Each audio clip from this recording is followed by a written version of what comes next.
வணக்கம் குருஜி. வணக்கம் சார்.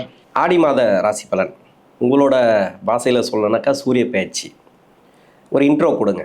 ஆக்சுவலாக ஒவ்வொரு மாதமும் இந்த சூரிய பகவான் நகர்வு தான் நமக்கு தமிழ் மாத பிறப்பு அப்படி வருது. அந்த வகையில் இந்த சூரிய பகவான் இப்போ ஆடி மாதம் கடகராசிக்கு வரார். கடகம்ங்கிறது அவரோட நட்பு வீடு தான், சந்திர பகவானோட வீடு. அந்த இடத்துல பார்த்திங்கன்னா குரு இருக்கார். 17ஆம் தேதி ஜூலை 17லேருந்து ஆகஸ்ட் 17 வரைக்கும் கிட்டத்தட்ட 32 நாட்கள். எனக்கு எப்போவுமே ஆடி மாதம் தட்சிணாயன புண்ணிய காலம் ஆரம்பம், அதில் கொஞ்சம் 32 நாள் வரும். அந்த வகையில் இந்த சூரிய பகவான் தட்சிணாயன புண்ணிய காலத்துக்குள்ளே வரார். அது ஆடி மாதம். இந்த ஆடி மாத பிறப்பில் பெரிய விசேஷம் என்ன அப்படின்னா, இந்த ஆடி அமாவாசை ரொம்ப விசேஷம். ஆடி மாதம் வர அமாவாசை ரொம்ப விசேஷம். தர்ப்பணம் பண்ணாதவெல்லாம் அன்றைக்கி பண்ணினா ரொம்ப விசேஷம். ஏன்னா ஆடி, தை, மகாலய அமாவாசை மூணையும் கொடுத்தாலே ரொம்ப விசேஷம். அடுத்தபடியாக இந்த தட்சிணாயன புண்ணிய காலம் அப்படிங்கிறது தேவர்களுக்கு மாலை பொழுது ஒரு 3 மாதம். அதுக்கப்புறம் 3 மாதம் ஒரு 2 மாதம் இரவு பொழுதாகும். அப்புறம் அதிகாலை, அது பார்த்திங்கன்னா மார்கழி மாதம் அதிகாலை. ஆக இந்த சூரிய பகவானோட நகர்வை வச்சு தான் நம்ம சொல்கிறோம். ஆமாம். இப்போ இந்த ஆடி மாதம் அப்படிங்கும்போதே கிரக அமைப்புகள் அப்படின்னு முக்கியமாக பெரிய பெரிய கிரகங்கள் தான் நம்ம பேசுகிறோம். அந்த வகையில் இந்த குருவோட இந்த சூரியன் சேர்றார் கடகத்தில். அடுத்தபடியாக சிம்மத்தில் கேது இருக்கார், கும்பத்தில் ராகு இருக்கார், மீனத்தில் சனி இருக்கார். இப்போ சனி பகவான் ஒரு 26ஆம் தேதியிலேருந்து வக்கரமடைகிறார். ஆமாம், இந்த மாத கடைசி. ஆமாம், மாத கடைசியில் வக்கரமடைகிறார். அது ஒரு 2-3 மாதம் இருப்பார், அங்கேயே அதை வக்கரகதியிலேயே இருப்பார். அதை நம்ம தனியாக பார்ப்போம். இப்போ இந்த ஆடி மாதம் சூரிய பகவானோட பெயர்ச்சி கடக ராசியில் புனர்பூசம் 4ஆம் பாதம், பூசம், ஆயில்யம். இதில் பார்த்திங்கன்னா புனர்பூசம்ங்கிறது குருவோட நட்சத்திரம், நட்பு தான். சனி பகவான் மட்டும்தான் கொஞ்சம் கான்ட்ராவர்சியாக இருக்கும். பூசம், ஆயில்யம் புதன் கூட இளவரசன் தான், அதனால் ஓரளவுக்கு அட்ஜஸ்டபிள். இந்த வகையில் இந்த சஞ்சாரம், சூரியனோட சஞ்சாரம் இருக்குது. இப்போ இந்த ஆடி மாதம் அப்படிங்கும்போதே ஆடி பூரம் ரொம்ப விசேஷம். அதேமாரி அம்மன் வழிபாடு, பட்டி தொட்டிலெல்லாம் பார்த்திங்கன்னா அம்மன் வழிபாடு பிரமாதமாக இருக்கும். ஏன்னா ஆடிங்கிறது அவ்வளோ பெரிய விசேஷமான ஒரு இது, காற்று காலம் அது. ஆக இந்த ஆடி மாதத்தில் இந்த சூரியனோட பெயர்ச்சி எப்படி இருக்கும் அப்படிங்கிறத பார்ப்போம். அதுக்கு முன்னாடி சப்ஸ்கிரைப் பண்ண அனைத்து இனிய நெஞ்சங்களுக்கும் ஆன்மீகம் ப்ளஸ் சார்பாக நன்றிகள், வாழ்த்துக்கள்.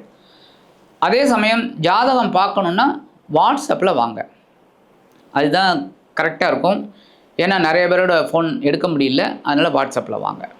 இப்போ இந்த பதிவில் நம்ம சூரிய பகவானோட பெயர்ச்சியை பார்ப்போம். ஒவ்வொரு ராசிக்கும் என்னென்ன பலாபலன்கள் அப்படிங்கிறத பற்றி இப்போ பார்ப்போம். மேஷ ராசிக்கு இந்த ஆடி மாதம் எப்படி இருக்கும்? மேஷராசி நேயர்களுக்கு இந்த ஆடி மாதம் ஒரு பரபரப்பாக இருக்கக்கூடிய ஒரு மாதம்.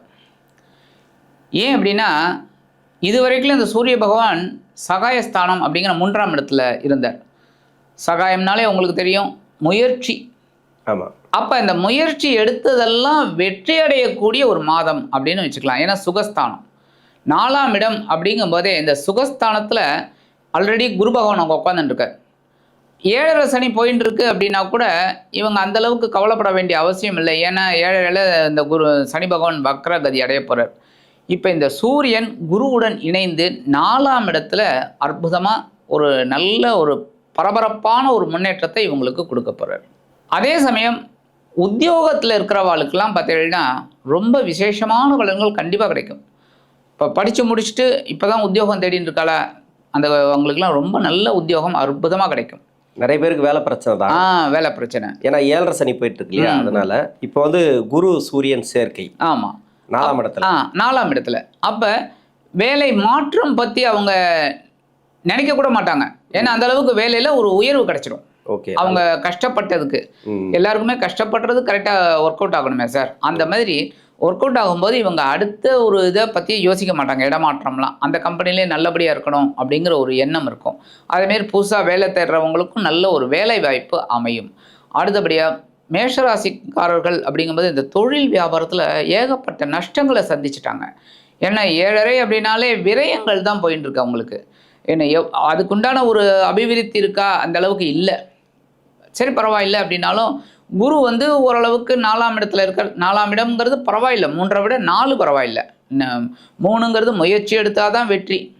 ஆனால் 4ங்கிறது ஓரளவுக்கு இவங்களுக்கு ஒரு சுகத்தை கொடுக்கக்கூடிய ஒரு அம்சம். ஓகே. அதேமாரி இப்போ ஏதாவது ஒரு பொருள், வீடு, மனை, வாகனம் இதெல்லாம் வாங்கக்கூடிய ஒரு யோகமும் கண்டிப்பாக கிடைக்கும் இந்த காலகட்டத்தில்.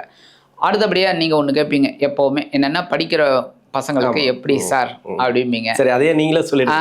ஏன்னா நீங்கள் கேட்பீங்க, அது அற்புதம். ஏன்னா இப்போ படிக்கிற குழந்தைகளுக்கு தான் இப்போ நிறைய தேவை. கண்டிப்பாக. 7.5 சனி போயிட்டு இருக்கு சார். என்ன நடக்குதுன்னே தெரிய மாட்டேங்குது அவங்களுக்கு. கரெக்டு, குழப்பம். ஏன்னா நல்லா படிக்கிற குழந்தைகள் கூட கொஞ்சம் ஒரு மாதிரி இறங்கிட்டாங்க. அந்த இறங்குற குழந்தைகள் கேட்கவே வேண்டாம், ரொம்ப கஷ்டப்பட்டு படிக்கிறாங்க. அந்த மாதிரி இருக்கிற குழந்தைகளுக்கு இப்போ கொஞ்சம் ஒரு மாறுதல் கிடைக்கும். ஏன்னா 4ஆம் இடம்ங்கிறது கல்வி ஸ்தானம் எடுத்துக்கலாம், தாயார் ஸ்தானம் எல்லாமே எடுத்துக்கலாம், சொத்து இந்த மாதிரி. அப்போ படிக்கிற குழந்தைகளுக்கு ஒரு நல்ல ஒரு முன்னேற்றம் கண்டிப்பாக இந்த காலகட்டத்தில் சூரிய பகவான் குருவோட நின்று கண்டிப்பாக கொடுக்க போகிறார். ஓகே, நல்லது. இப்போ என்னென்னா இந்த குரு சூரியன் இணைவு இது ஒரு நல்ல அமைப்பா? இது ஆக்சுவலாக பார்த்தீங்கன்னா 2 பேருமே நட்பு கிரகங்கள் தான். ஆமாம், அதான் மேஷராசி. ஆமாம். என்ன அப்போ நட்பு கிரகங்கள் இல்லை, குருவும் சூரியனுமே நட்பு கிரகம். ஆமாம்.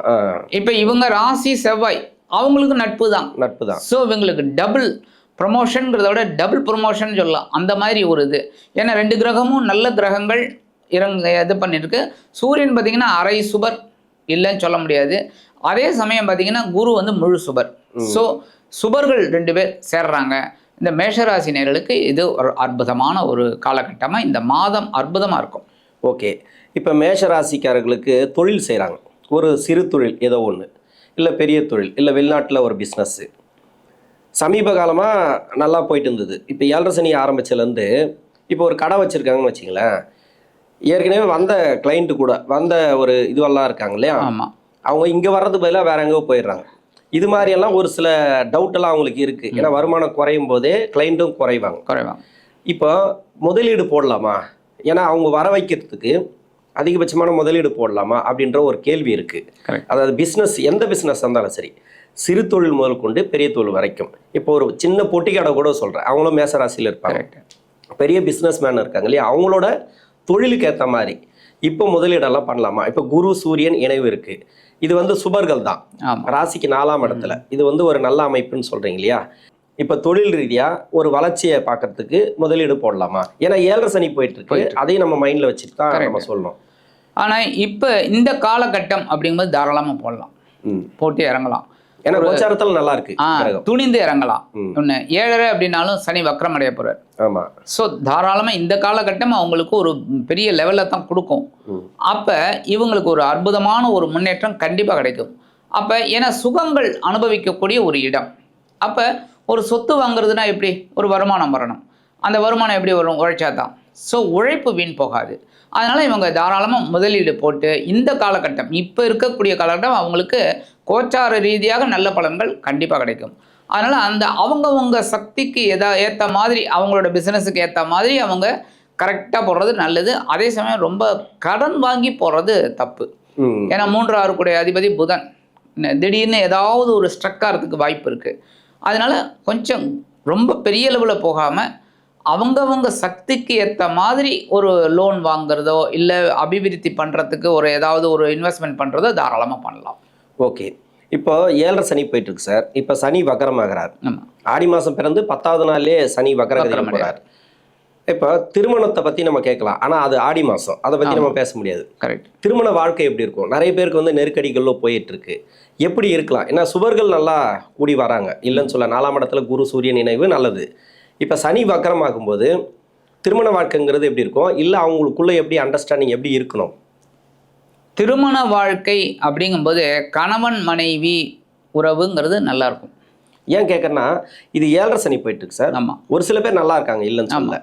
இப்போ தசாபுத்தி சரியில்லாத வந்து நிறைய பேர் பிரச்சனைக்குள்ளே இருக்கிறாங்க. கரெக்ட். புதுசாக கல்யாணம் ஆனவங்களே பார்த்தீங்கன்னாக்கா நிறைய பேர் நெருக்கடிக்குள்ளே இருக்கிறாங்க. இது ஒரு டவுட் இருக்குது, ஒரு கேள்வி கேட்டாங்க, அதனால். கரெக்ட். கணவன் மனைவி உறவுங்கிறது இப்போ ஓரளவுக்கு அவங்களுக்கு அண்டர்ஸ்டாண்டிங்காக போகும், ஒன்றும் பெரிய பாதகம் இருக்காது. அதுவும் போக இப்போ திருமணம் யோகம் அப்படின்னு பார்த்திங்கன்னா, நமக்கு தான் இந்த ஆடி மாதம் சாதாரணமாக ஆடி அமாவாசைக்கு பிறகு நல்ல நாள்னு சொல்லி எல்லாருமே பார்க்க ஆரம்பிச்சிடுவாங்க. அதுவும் தெலுங்கு பீப்புளெலாம் வந்து கண்டிப்பாக போவாங்க பார்க்குறதுக்கு. ஸோ இந்த காலகட்டம் அப்படிங்கும்போதே இந்த சுப விரயம் கண்டிப்பாக ஏற்படணும். என்ன அப்படி இருக்கிற பட்சத்தில் இந்த மேஷராசி நேயர்களுக்கு கொஞ்சம் சவால்கள் நிறைந்த மாதமாக இருந்தால் கூட திருமண விஷயத்தில் இவங்க முயன்றால் ஓரளவுக்கு இவங்களுக்கு இந்த திருமண பந்தம் ஏற்படக்கூடிய ஒரு வாய்ப்பு கிடைக்கும். ஏற்கனவே திருமண வாழ்க்கையில் இருக்கிறவங்களுக்கு ஏகப்பட்ட குழப்பங்கள் பிரச்சனைகள் அனுசரித்து தான் போகிறாங்க, இல்லைன்னு சொல்ல முடியாது. ஏன்னா நிறைய பேருக்கு உடல் ஆரோக்கியம் பாதிக்கப்பட்டிருக்கு. உடல் ஆரோக்கியம் மெயினாக அந்த உடல் ஆரோக்கியத்துக்காகவே நிறைய செலவுகளை இவங்க பண்ணியிருக்காங்க. சில பேருக்கு ஆப்ரேஷன் செலவு, சில பேருக்கு ஹாஸ்பிட்டல் செலவு, சில பேருக்கு ஒன்றுமே இருக்காது, அதுக்கு கூட செலவு பண்ணுற மாதிரி உங்களுக்கு ஒரு இது ஒரு பயத்தில் எப்படியோ ஒரு பயங்காட்டம், ஒரு மரண பயங்கிற மாதிரி ஐயோ அப்படின்னு நமக்கு வந்துடுச்சு அப்படிங்கிற மாதிரிலாம் இருந்திருக்காங்க. அப்போ மருத்துவ செலவுகள் வந்திருக்கு. இப்போ இந்த குருவோட இந்த சூரியன் சேர்றதுனால ஓரளவுக்கு, ஏன்னா சுகஸ்தானம் 4ஆம் இடமும் நம்ம பார்க்கணும் உடல் ஆரோக்கியத்துக்கு, அப்போ ஓரளவுக்கு பரவாயில்லை, இந்த மருத்துவ செலவுகள்லாம் குறையும். ஆக திருமண பந்தத்தை எதிர்பார்த்து கொண்டிருப்பவர்களுக்கு கொஞ்சம் சவால்கள் இருந்தாலும் முயற்சியின் பேரில் முன்னேற்றம் கிடைக்கலாம். அதே சமயம் திருமண பந்தத்தில் இருப்பவர்களுக்கு கொஞ்சம் பிரச்சனைகள் குறையும். ஓகே, ஓரளவுக்கு அண்டர்ஸ்டாண்டிங் இருக்கும். ஓகே, நல்ல விஷயம். கேள்விகள் நிறைய இருக்கு, கரெக்ட், அதுக்கு உண்டான டைம் இல்லை. அதனால இப்போ மேஷராசிக்கு உண்டான பரிகாரம் சொல்லிடுங்க. மேஷராசி நேயர்களுக்கு பரிகாரம் அப்படின்னு பார்த்தீங்கன்னா, இவங்களுக்கு பஞ்சமாதிபதி எப்போவுமே பூர்வ புண்ணிய ஸ்தானாதிபதியை நம்ம வழிபாடு பண்ணாலே விசேஷம். ஸோ தினந்தோறும் சூரிய வழிபாடு பண்ணாலே போகிறோம். இவங்க வேறு பெரிய ஒரு பரிகாரம் பண்ண வேண்டிய அவசியமே இல்லை. உடல் ஆரோக்கியம் நல்லபடியாக இருக்கணும்னா தினந்தோறும் சூரிய வழிபாடு அதை பண்ணாலே ரொம்ப விசேஷம். அதுவும் ஞாயிற்றுக்கிழமை 6லேருந்து 7 அதை டைம் சொல்லிடுங்க கரெக்டாக. ஏன்னா நிறைய பேர் நான் ஏற்கனவே ஒரு வீடியோவில் சொல்லியிருக்கிறேன், 8 மணிக்கு இல்லை 9 மணிக்கெல்லாம் எழுந்திரிச்சு சூரியனை மறைச்சு பார்த்துட்டு இருக்காங்க. எதுக்கு பார்க்குறாங்கன்னு தெரியல. சூரிய உதயம் அப்படின்றது ஒன்று இருக்குல்ல, எந்த டைமில் நமக்கு உடம்புக்கு நல்லது அதையும் சேர்த்து சொல்கிறேங்க. கண்டிப்பாக சூரிய உதயம் அப்படின்னாலே ஆக்சுவலாக பார்த்தீங்கன்னா 5லேருந்து 6 அப்படியே பொழுது புலறுதல்னு சொல்லுவாங்க, வைகரை அப்படின்னு. அப்போ இந்த 5லேருந்து 6 ரொம்ப விசேஷம். அப்படி இந்த காலகட்டத்தில், ஏன்னா இப்போல்லாம் ஐடி துறையில் வேலை பார்க்குறவங்களாம் டே நைட்டாக வேலை செய்கிறாங்க. அப்போது அவங்க எழுந்திருக்கிறதே பார்த்தீங்கன்னா 7 மணிக்கு தான் எழுந்திருக்கிறாங்க சார், 10 சில அது இறங்குறாங்க. அப்போ அந்த மாதிரி அதனால டைமிங் கிடையாது. ஆமாம், அவங்களுக்கெல்லாம் வந்து இந்த இது உண்டு, எக்ஸ்கியூஸ்மாங்கள்ல, அது பரவாயில்ல உண்டு. அதே சமயம் சாதாரணமாக இருக்கிறவங்க ஒரு 7 மணி வச்சுக்கலாம், 6லேருந்து 7 அது உச்சிதம், பரவாயில்லை. ஏன்னா வெயிலோட அந்த சூரியனோட கதிர்கள் அவ்வளோ ஹீட்டாக இருக்காது. அதனால ஒரு 6லேருந்து 7க்குள்ளே சூரிய வழிபாடு பண்ணுறது ரொம்ப விசேஷம். வழிபாடு அப்படிங்கிறத விட சூரியனை வந்து கும்பிட்டுட்டு ஒரு 2 ஆத்ம பிரதர்ஷனம் பண்ணாலே வழிபாடு தான். அது சிம்பிள், அதை பண்ணினாலே போகிறோம் இவங்க. ஸோ மேஷராசினர்களுக்கு இந்த சின்ன பரிகாரம் பண்ணுறதுனாலே இந்த சூரிய பகவான் ஆடி மாதத்தில் இவர்களுக்கு ஒரு அற்புதமான ஒரு ஏற்றத்தை மாற்றத்தை கண்டிப்பாக கொண்டு வருவார் என்று கூறி விடைபெறுகிறேன். நன்றி. நன்றி.